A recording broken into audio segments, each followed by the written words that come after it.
So now we're going to actually look at how to copy catalog or to add holdings. In this picture, you can see that we have this record for the Peanuts Deluxe Holiday Collection. And what that is it is a collection of movies, some of which you have likely heard of. It's The Great Pumpkin, Charlie Brown Thanksgiving. And so we've decided that this record fits the bill for what we want to add to our collection. So we find the record, and the next thing we do is we click Add Holdings. And this takes us to what I like to call the Page of Wonders. And the reason I like to call it the Page of Wonders is because it has a lot of awesome stuff that is available there. So the first thing in the Page of Wonders is we have our record summary. We've looked at that a little bit already. You see here that we have the condensed version. If I want to see more information, I can click on that toggle open button or expand button over on the right-hand side.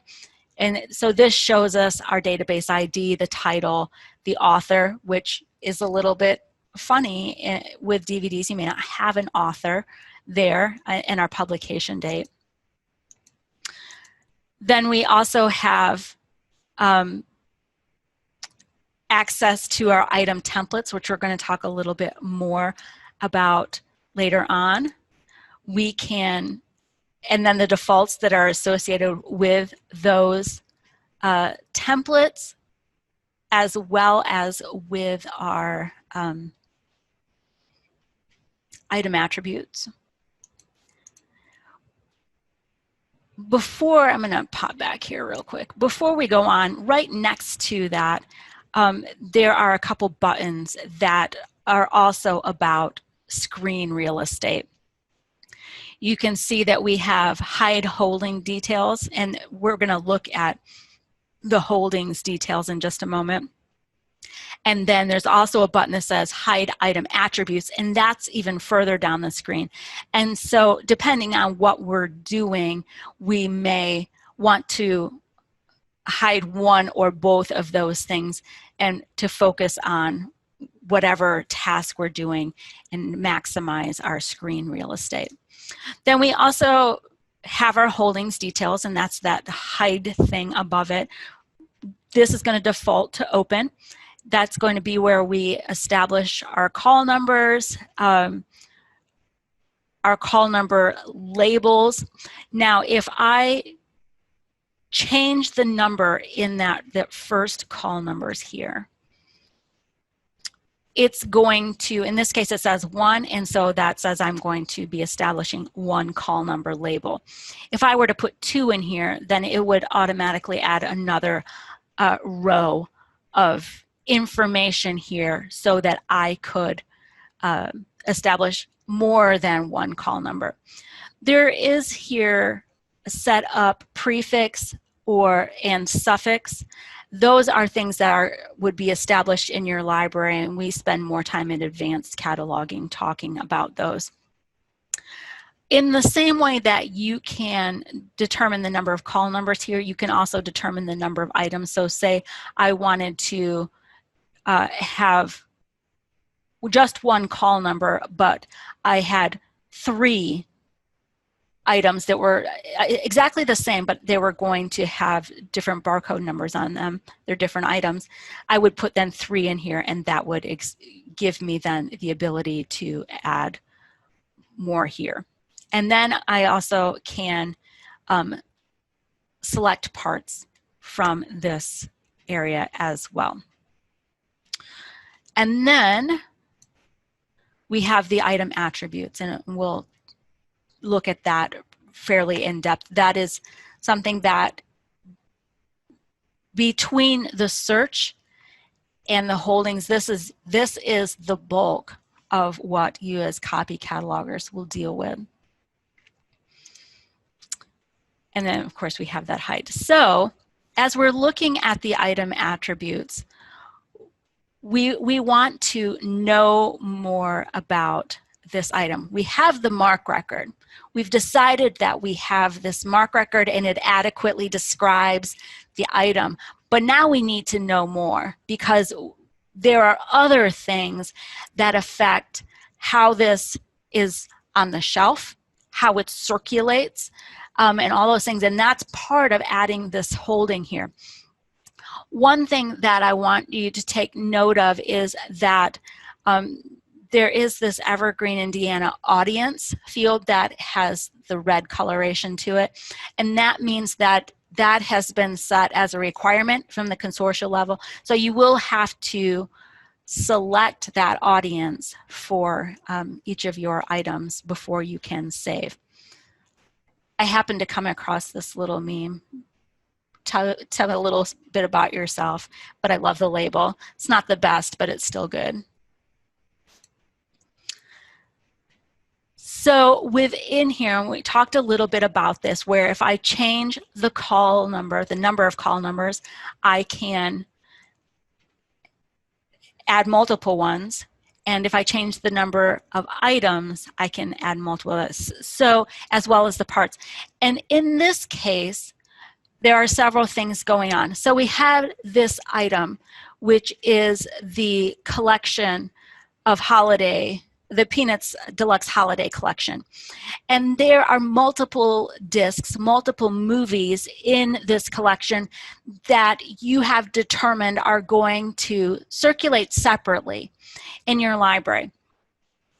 And so looking at the titles, you have decided that there are going to be two different call numbers. There's going to be vid, which is going to be this thing that you have determined locally, and then the CHA, which is in this case the first three letters of the title of the movie. Again, this is something, the call number structure is something that is determined locally, but in this case, we've determined that we're going to use that, and that's going to apply to two items. But then we also have another one, vid its DVD, that is only going to have one item in there. And then also some parts have been established, and we saw that when we were looking at the parts view, the monographic parts view, have been established that we will then select the part. The purpose of the parts is to make sure that the patron gets exactly what they actually are expecting. So in this case, we could just have the Peanuts Deluxe Holiday Collection, and it could be disc 1, disc 2, disc 3, but that's not particularly helpful for the patron searching for the thing. And so in this case, the titles of those different parts have been the established part name.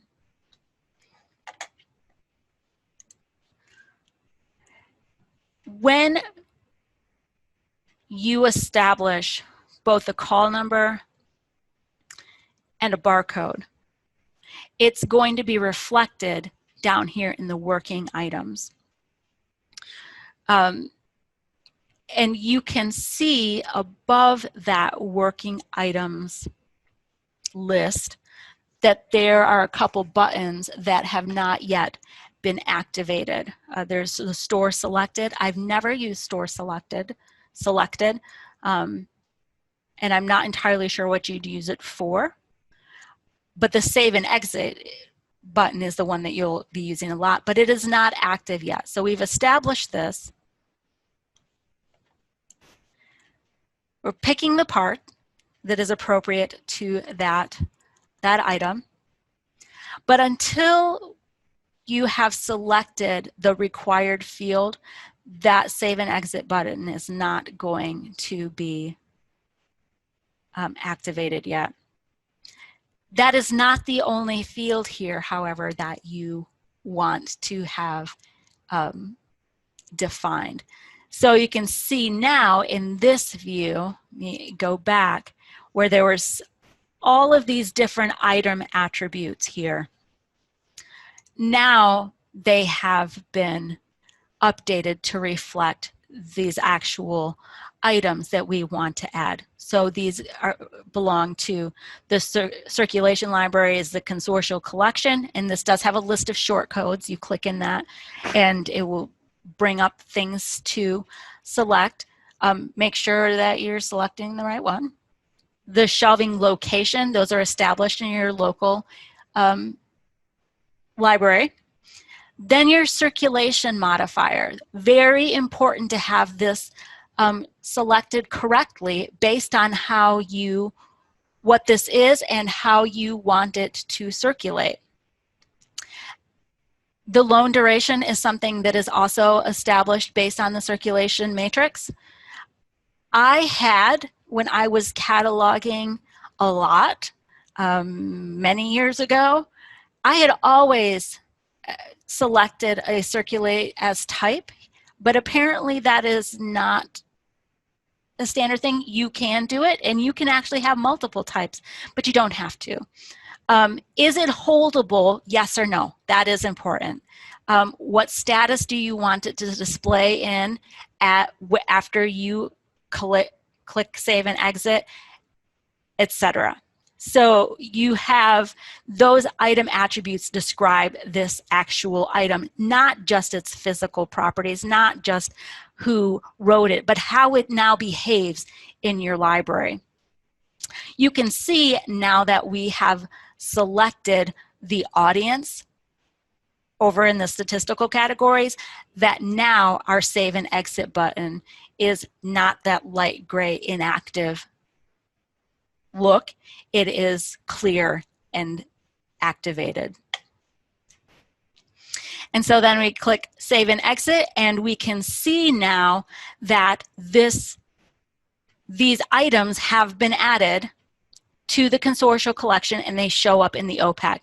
And you can see here that we have the location is the consortial collection.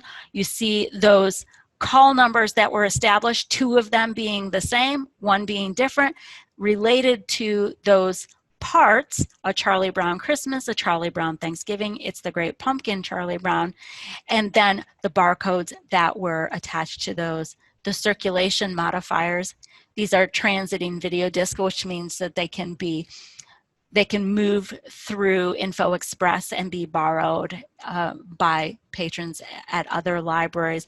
And the status is in process. So they're not quite ready to really begin circulation, but it is showing up in the catalog. In this case, adding these holdings, we went from having the items, finding the records, getting that attached, and then manually updating all of the item attributes. You don't have to do it that way. To a degree you do, but you can use templates.